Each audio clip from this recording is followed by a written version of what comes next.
أعوذ بالله من الشيطان الرجيم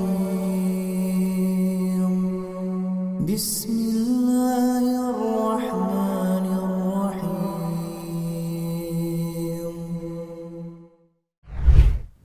Sebagian jamaah sengaja duduk, ngobrol, terkadang chattingan, menunggu imam membaca Al-Fatihah dan surat setelahnya. Jika hampir selesai dan akan ruku imam tersebut, baru kemudian mereka masuk ke dalam barisan sholat. Apakah sholat mereka ini dianggap sah? Baik. Masya Allah, pertanyaan yang memang sering terjadi di setiap masjid. Tidak hanya masjid di daerah, masjid di perkotaan pun kita akan dapati sebagian jamaah-jamaah melakukan hal tersebut. Dan ironisnya adalah yang melakukan itu tidak hanya sekedar anak-anak atau remaja, bahkan yang melakukan itu adalah orang yang dewasa. Sengaja mereka menunggu duduk dengan santainya, bahkan mereka sambil bermain HP, mereka ngobrol-ngobrol dengan yang lainnya. Di saat itu imam sudah berdiri dengan beberapa makmum yang lainnya. Sudah selesai membaca Al-Fatihah, bahkan imam itu sudah melanjutkan ayat atau surah setelah Al-Fatihah. Ketika ada tanda-tanda kira-kira imam akan ruku, barulah mereka akan berebutan masuk untuk membuat barisan agar mendapatkan rukuknya imam. Mendapatkan rukuknya imam. Nah, yang menjadi pertanyaan, apakah sah salat orang tersebut? Wallahu ta'ala a'lam bissawab. Tapi bisa kita tinjau bahwa perbuatan ini bukanlah perbuatan yang layaknya dilakukan oleh seorang muslim. Terkadang mereka berdalih, kenapa mereka melakukan hal tersebut? Mereka menganggap perbuatan mereka itu sah-sah saja. Karena dalam sebuah hadis Rasulullah mengatakan yang artinya adalah siapa orang yang mendapatkan rukuknya imam, maka dia akan mendapatkan rokaat imam tersebut. Terhitung dia mendapatkan rokaat. Tapi lihat, konteks hadis Rasulullah SAW itu seperti apa dulu. Konteks hadis Rasulullah SAW itu adalah orang-orang yang benar-benar tidak sengaja.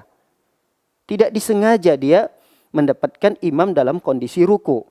Tapi kalau dari pertanyaan ini memang dia ada unsur kesengajaan.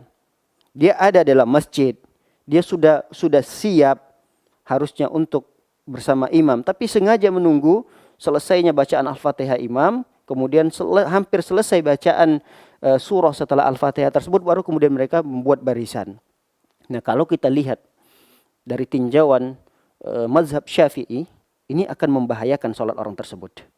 Karena Imam Syafi'i dan para murid-murid beliau meyakini bahwa membaca surat Al-Fatihah itu wajib hukumnya bagi makmum di setiap rakaat. Jadi kalau orang yang sengaja duduk nyantai di belakang, tidak ikut takbiratul ihram bersama imam, tidak mendengarkan bacaan Al-Fatihah imam, bahkan dia tidak membaca Al-Fatihah, dan dia mengaku mazhab Syafi'i, maka tentu sholatnya tidak sah. Kenapa? Karena dia terluputkan dari Al-Fatihah pada rakaat tersebut. Kita tahu kalau sholat itu adalah satu kesatuan. Rakaat pertama, kedua, ini adalah ibadah yang merupakan paket, satu paket.